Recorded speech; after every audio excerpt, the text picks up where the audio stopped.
Welcome to the Old Glory Coins, and before we go anywhere, I need you to stop whatever you're doing right now, because what you're about to hear is going to completely change the way you look at the loose change sitting in your drawer, your car cup holder, or maybe even that old coffee can in your grandfather's garage. Most people walk past fortunes every single day without ever knowing it, and today, we are pulling back the curtain on one of the most jaw-dropping coins in American numismatic history. We're talking about a quarter, yes, a 25-cent coin from the year 1965, and before this script is over, you are going to understand exactly why this humble little piece of pocket change has been valued by serious collectors at an almost unbelievable $65 million. $65 million. Let that number sit with you for just a moment. Now stay with us, because we also have two more coins coming up in today's video that are going to absolutely shatter your expectations, and trust me, you do not want to miss what's hiding in those stories. But right now, let's give the 1965 quarter the full, legendary treatment it deserves. To truly understand why this coin is worth a fortune, you have to travel back in time to one of the most turbulent and transformative moments in the entire history of United States coinage. The year is 1965, and America is in crisis, not a political crisis, not a social crisis alone, but a monetary crisis that was quietly unfolding right in the pockets of everyday Americans. For decades, United States dimes, quarters, and half dollars had been struck in 90% silver, a tradition that dated all the way back to the Coinage Act of 1792. Silver was the backbone of American pocket change, and the American public trusted it, spent it, and saved it without a second thought. But by the early 1960s, something dangerous was happening. The price of silver on the global commodities market had been rising steadily, and the United States government began to realize with growing alarm that the silver in a coin was starting to approach and in some cases exceed the face value of the coin itself. People weren't just spending their quarters anymore. Savvy individuals were hoarding them, melting them down, and selling the raw silver for a profit. The government was hemorrhaging precious metal, and the coin shortage that followed became so severe that vending machines across the country ran dry, banks were overwhelmed with requests for rolls of coins, and the entire commercial infrastructure of the nation was beginning to feel the strain. Congress had to act, and act fast. In 1965, President Lyndon B. Johnson signed the Coinage Act of 1965, which authorized the United States Mint to completely eliminate silver from dimes and quarters and to drastically reduce it in half dollars. The new quarters would be made from a clad composition, a copper core sandwiched between two layers of a copper-nickel alloy, a material that looked silvery on the surface but contained not a single grain of precious metal. It was a revolution in American coinage, and the mint was under enormous pressure to produce these new coins as quickly as humanly possible to flood the market and ease the shortage. Production targets were set at staggering levels. The Philadelphia, Denver, and San Francisco mint facilities were all pushed to their absolute operational limits, running around the clock, pressing millions upon millions of the new clad quarters day after day. And here is where the story of the 1965 quarter takes a dramatic turn, because in the frantic, high-pressure, breakneck pace of that massive production surge, mistakes happened. Errors slipped through quality control.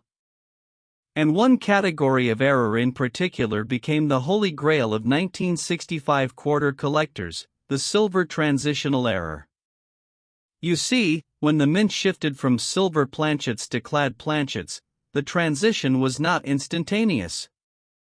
There were residual silver planchets, leftover blanks from the previous silver production runs, still present in the facilities. And in the chaos of ramping up production at unprecedented speed, some of those silver planchets found their way into the coin presses meant for the new clad quarters. The result was a coin that looked, on the surface, almost identical to a standard 1965 quarter, same design, same date, same Washington portrait on the obverse, same eagle on the reverse, but was struck on a 90% silver planchet instead of the new copper nickel-clad planchet.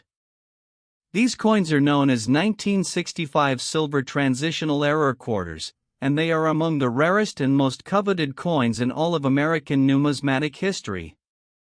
Now, how do you know if you have one? The first and most reliable test is weight. A standard-clad 1965 quarter weighs 5.67 grams. A silver transitional error struck on the old 90% silver planchet weighs 6.25 grams, a difference of more than half a gram that a precise digital scale can detect in seconds.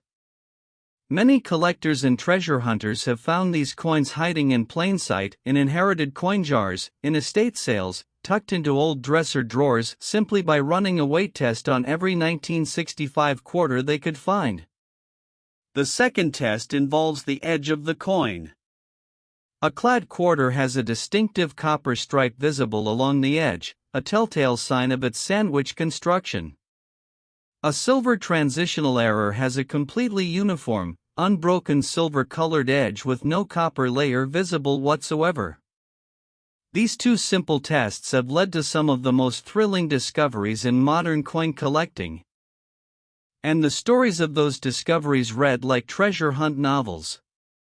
Imagine a retired schoolteacher in Ohio going through her late mother's belongings and finding a coffee can stuffed with old coins.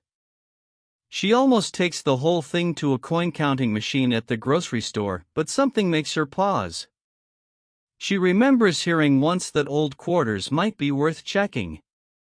She pulls out a 1965 quarter, notices the edge looks different, puts it on a kitchen scale, and watches the reading climb to 6.24 grams. Her hands start shaking. She calls a coin dealer.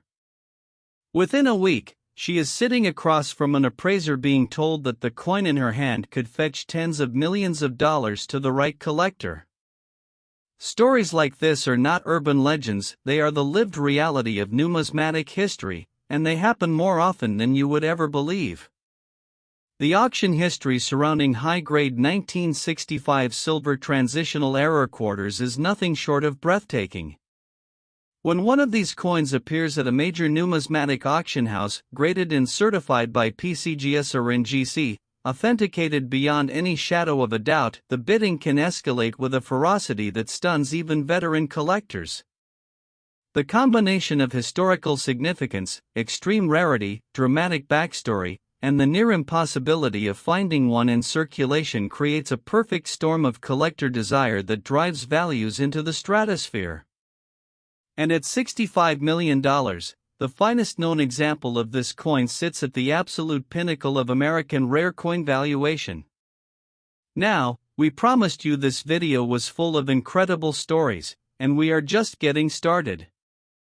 Keep watching, because the next coin coming up in today's lineup carries a secret that even seasoned numismatists find hard to believe, and after that, we have a finale coin that is going to leave your jaw on the floor.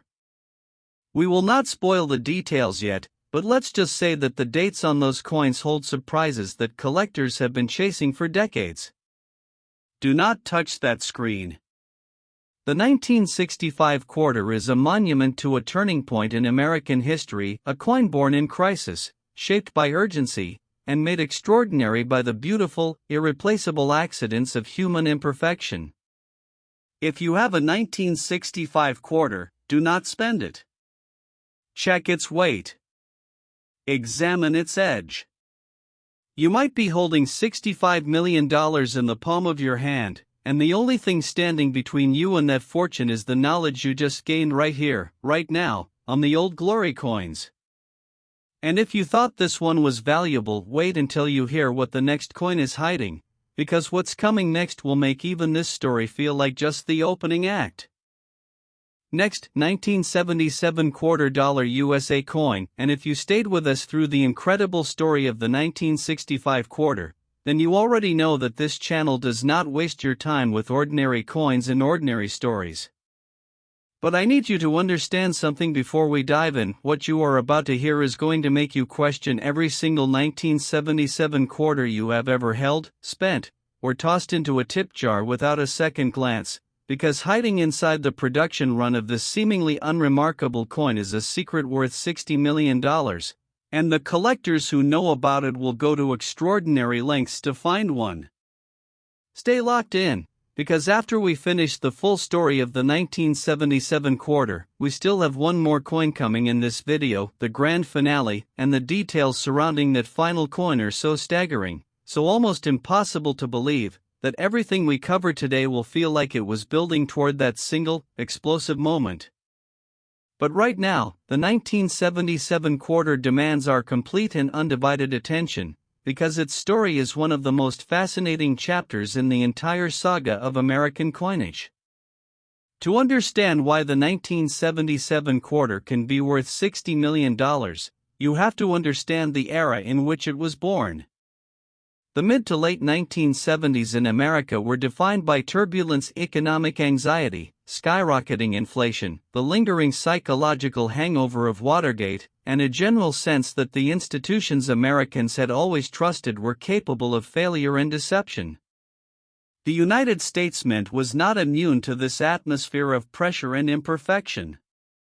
By 1977, the Mint had been producing clad coinage for over a decade following the Great Silver Transition of 1965, and the facilities at Philadelphia and Denver had settled into a rhythm of mass production that prioritized volume above almost everything else.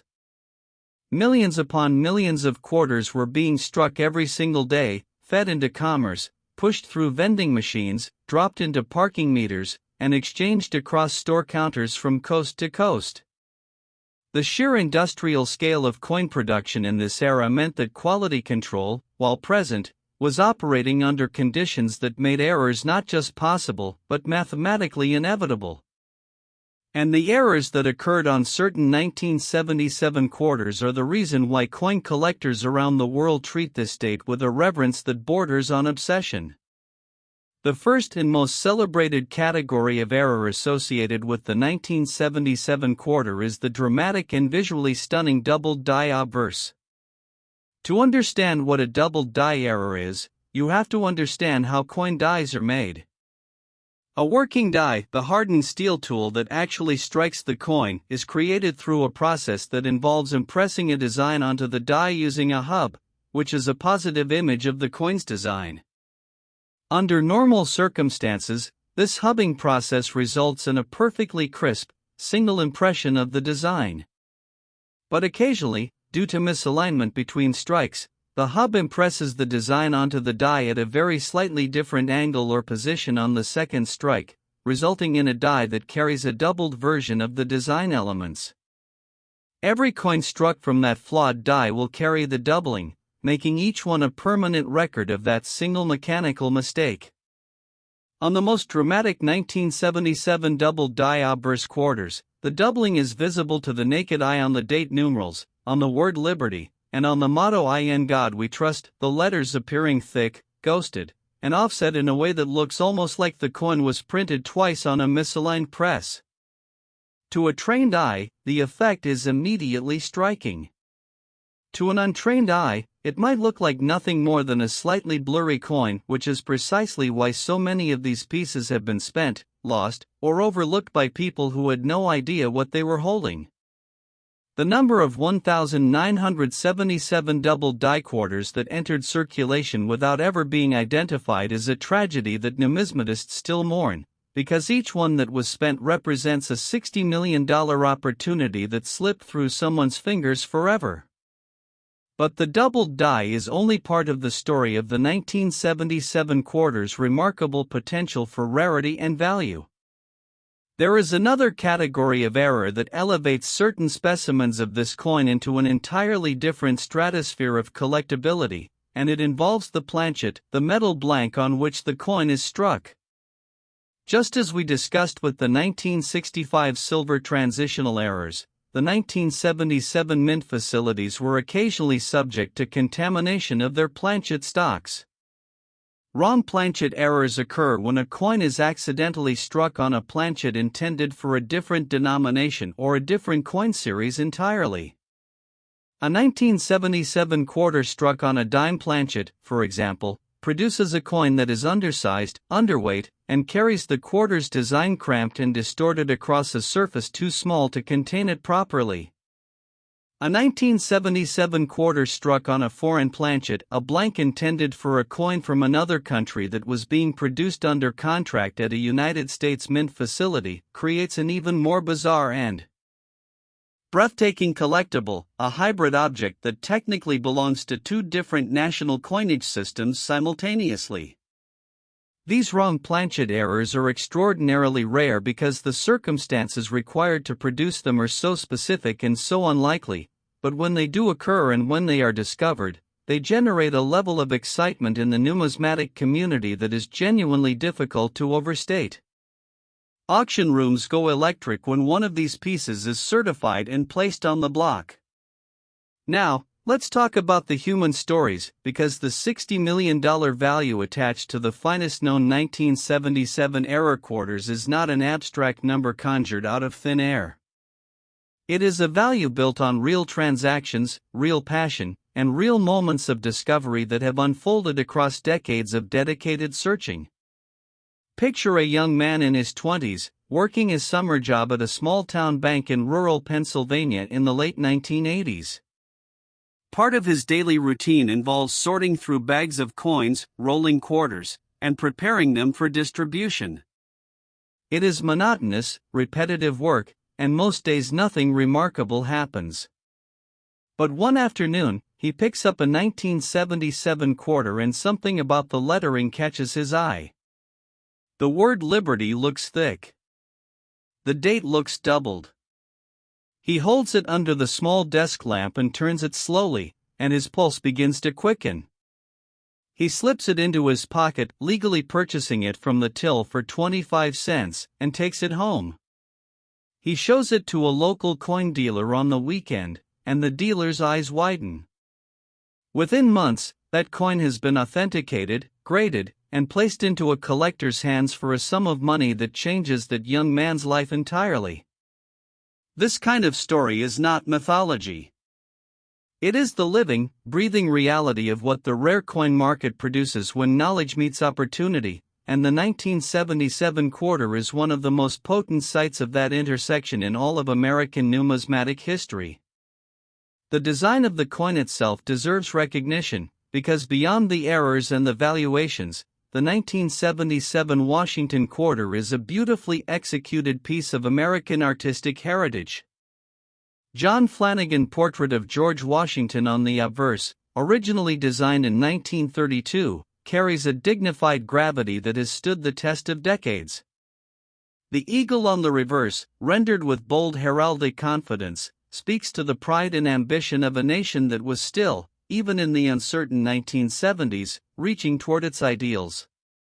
When you combine that artistic legacy with the drama of a major mint error, you get something that is simultaneously a historical artifact, a work of art, and a financial instrument of almost incomprehensible value. $60 million. For a quarter. And the most devastating part of that number is the quiet, persistent possibility that one of these coins is sitting right now in someone's change jar, unexamined, unappreciated, and entirely unaware of its own worth. If you have a 1977 quarter, examine it carefully. Look at the date under magnification. Study the lettering on the obverse. Check the edge for any anomalies. Weigh it on a precise digital scale and compare it against the standard 5.67 grams of a normal plaid quarter. The few extra minutes you spend on that examination could be the most financially rewarding minutes of your entire life. The 1977 quarter is proof that the 1970s, often dismissed as a dull and uncomfortable decade in American history, produced coinage of jaw-dropping rarity and value, coins that reward the patient, the observant, and the informed with fortunes that most people only dream about. And now, having walked through the stunning world of the 1965 quarter and the breathtaking story of the 1977 quarter, we have arrived at the doorstep of the final coin in today's video, and I promise you, with everything this channel stands for, that what you are about to hear will be the most extraordinary, the most shocking, and the most emotionally powerful coin story we have told today. The grand finale is here. Do not go anywhere, because the next coin is not just valuable, it is legendary. Next, 1997 $quarter USA coin, and if you have made it this far in today's video, then you are exactly the kind of person who deserves to know what we are about to reveal, because this final coin, this grand finale, is not just the most valuable coin in today's lineup, it is one of the most extraordinary, most debated, and most passionately pursued coins in the entire landscape of American numismatic collecting. We have talked about $65 million.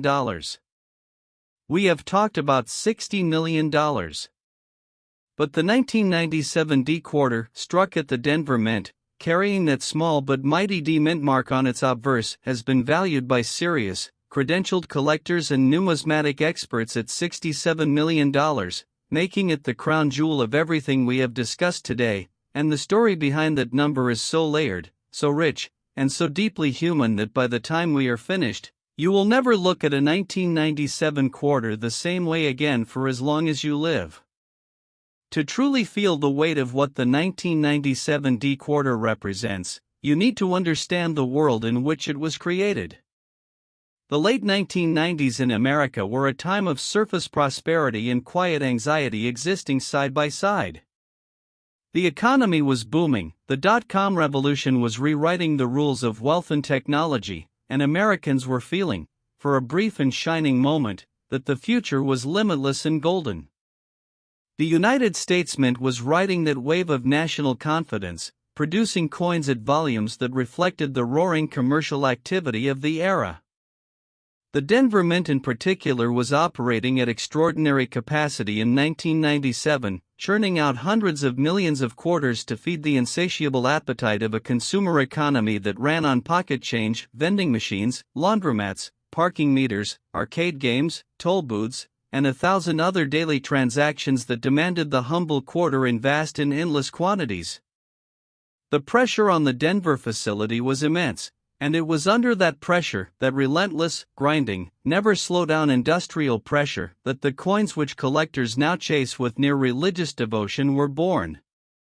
The 1997 D quarter sits at the intersection of several extraordinary numismatic phenomena, and understanding each one separately before seeing how they combine is the only way to fully grasp why this coin commands the valuation it does.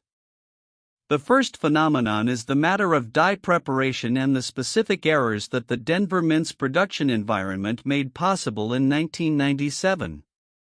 By the late 1990s, the Mint had adopted more sophisticated hubbing and die preparation technology than had existed in previous decades, but sophistication does not eliminate error, it sometimes simply changes the nature of the errors that occur. In 1997, a small number of working dies used at the Denver facility were found to carry what specialists describe as a catastrophic rotated die error combined with a dramatic repunched mint mark, two separate categories of error occurring simultaneously on the same die, creating coins of almost impossible rarity. A rotated die error occurs when one of the two dies used to strike a coin, either the obverse or the reverse, is not properly seated in the coin press at the standard orientation.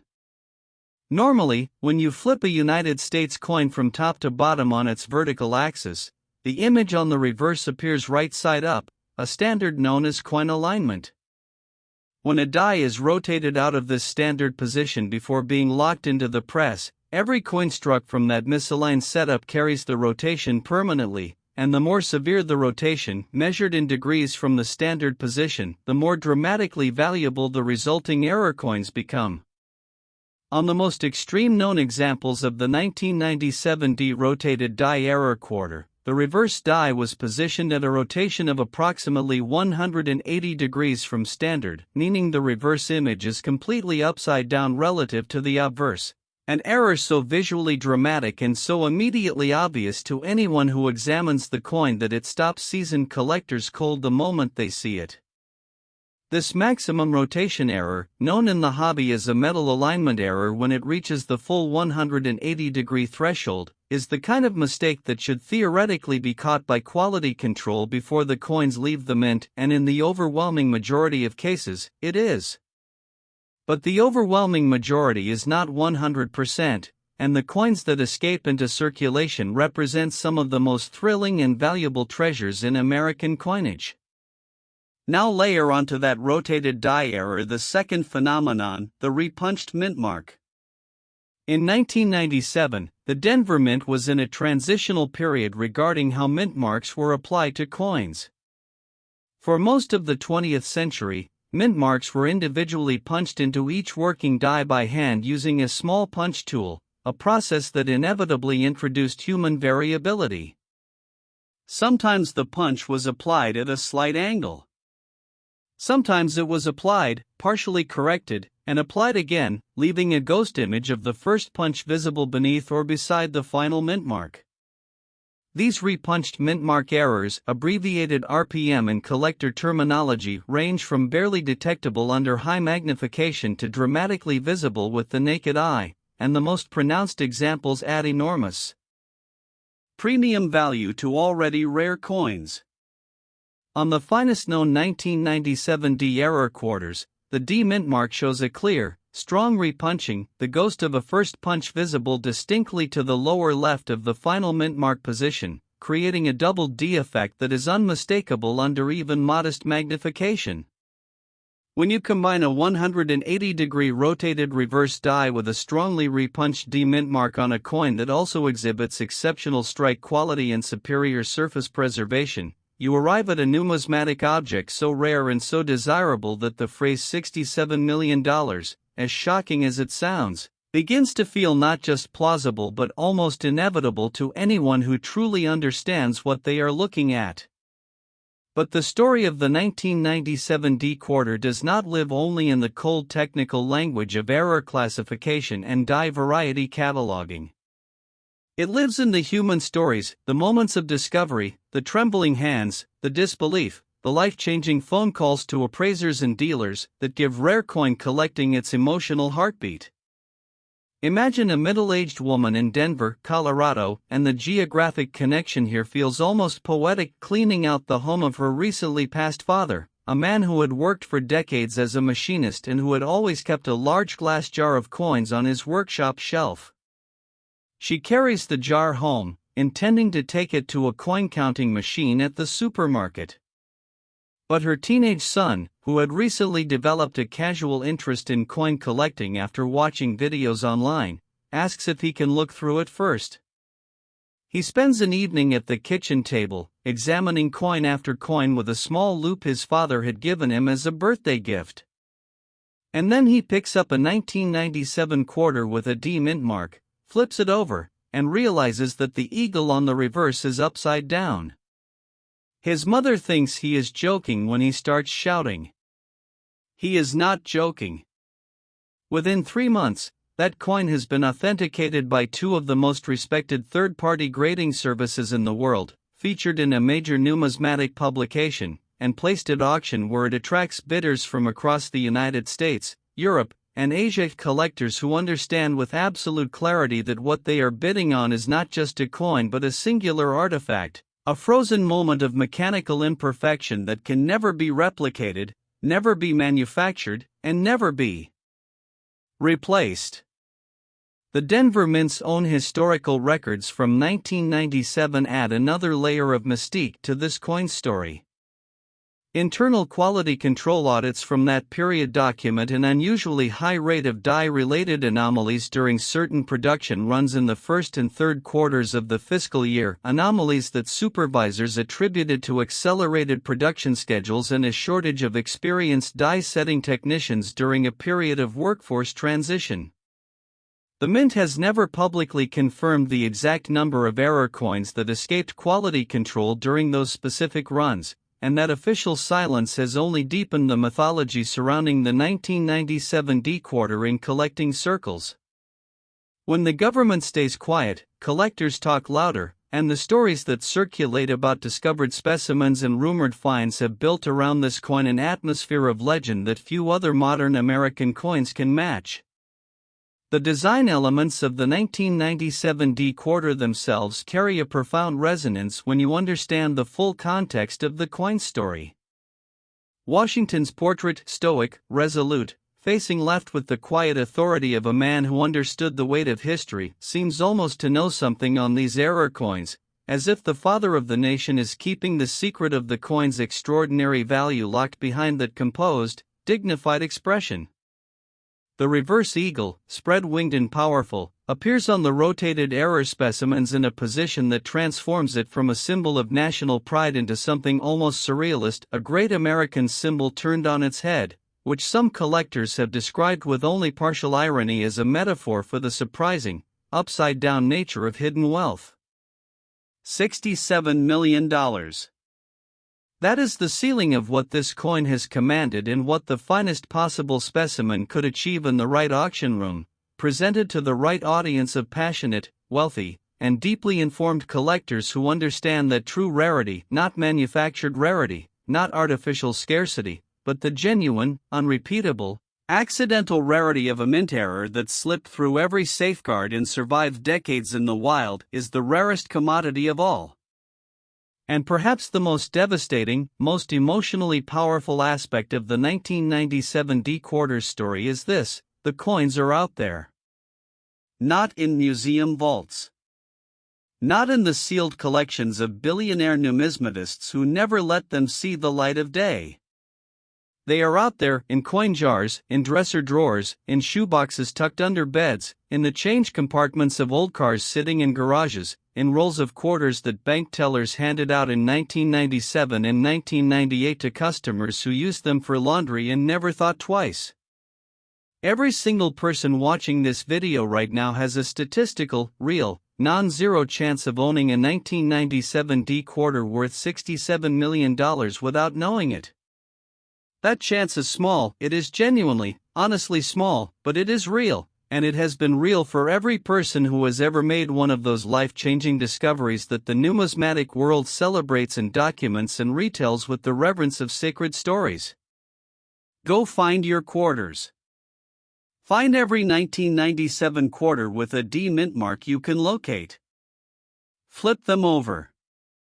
Check the orientation of the reverse. Look at the mint mark under magnification. Put them on a scale. Take the ones that seem unusual to a reputable coin dealer or submit them to PCGS or NGC for professional authentication. The knowledge you have gained today right here, on the Old Glory coins, is the most powerful tool you have, and knowledge combined with action is the only thing standing between you and the discovery of a lifetime. We started today with a 1965 quarter worth $65 million, born in the chaos of America's great silver transition. We moved through a 1977 quarter worth $60 million, a child of industrial pressure and the beautiful imperfection of human hands. And we have ended here, with the 1997 D quarter worth $67 million, the grand finale, the crown jewel, the coin that proves beyond any argument that history does not only hide its treasures in ancient tombs and sunken ships. Sometimes it hides them in your pocket. Thank you for watching the Old Glory coins, and never, ever spend a coin before you check it.